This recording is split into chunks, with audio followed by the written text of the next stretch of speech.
Deuteronomy chapter 10 and verses 12 and 13. Deuteronomy chapter 10 and verses 12 and 13. And now, Israel, what does the Lord your God require of you? But to fear the Lord your God. Now notice all the synonyms. To fear the Lord your God. To walk in all His ways. And to love Him. To serve the Lord your God with all your heart and with all your soul. And to keep the commandments of the Lord and His statutes, which I command you today for your good. Let me ask you, does fearing God have anything to do with our own practical walk, everyday walk? Yes or no? It most certainly does. Because fearing God is explained here as walking with Him, loving Him, serving Him, and keeping His what? And keeping His commandments. Notice Psalm 103, 17 and 18. And by the way, I'm reading many of these texts, but there are many more that I could have included, but there's just too many pages. Notice Psalm 103, verses 17 and 18.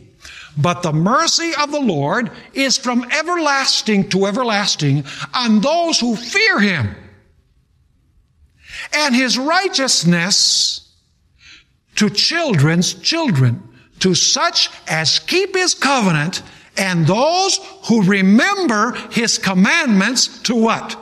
To do them. Let me ask you, those individuals who fear God, do they keep the commandments of God? Absolutely. I want you to notice 1 Samuel 12.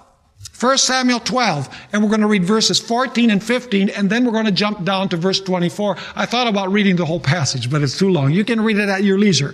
1 Samuel 12, 14 and 15, and then we'll read verse 24. God is speaking here to the kings of Israel.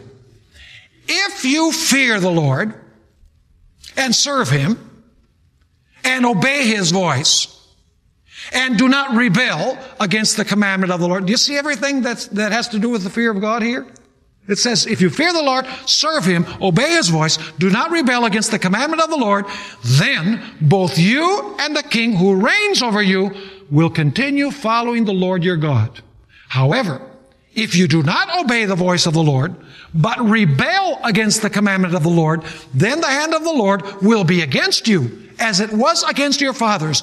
Only fear the Lord and serve Him in truth with all your heart. For consider what great things He has done for you. But if you still do wickedly, notice that to fear Him is the opposite of doing wickedly. But if you still do wickedly, you shall be swept away, both you and your king.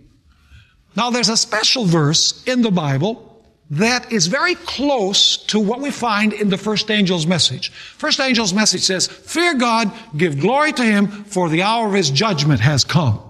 Now, notice Ecclesiastes chapter 12 and verses 13 and 14, the similarity in this passage that ends the book of Ecclesiastes. See, Solomon in Ecclesiastes basically has told his life story, how he blew it, how he almost became an atheist, how, he womanized, and how he had all of these riches and all of these things. And at the end of his life, he felt like committing suicide, he says in the book of Ecclesiastes. He was totally angry at life because everything that he considered important, he realized was totally worthless. In fact, it was vanity.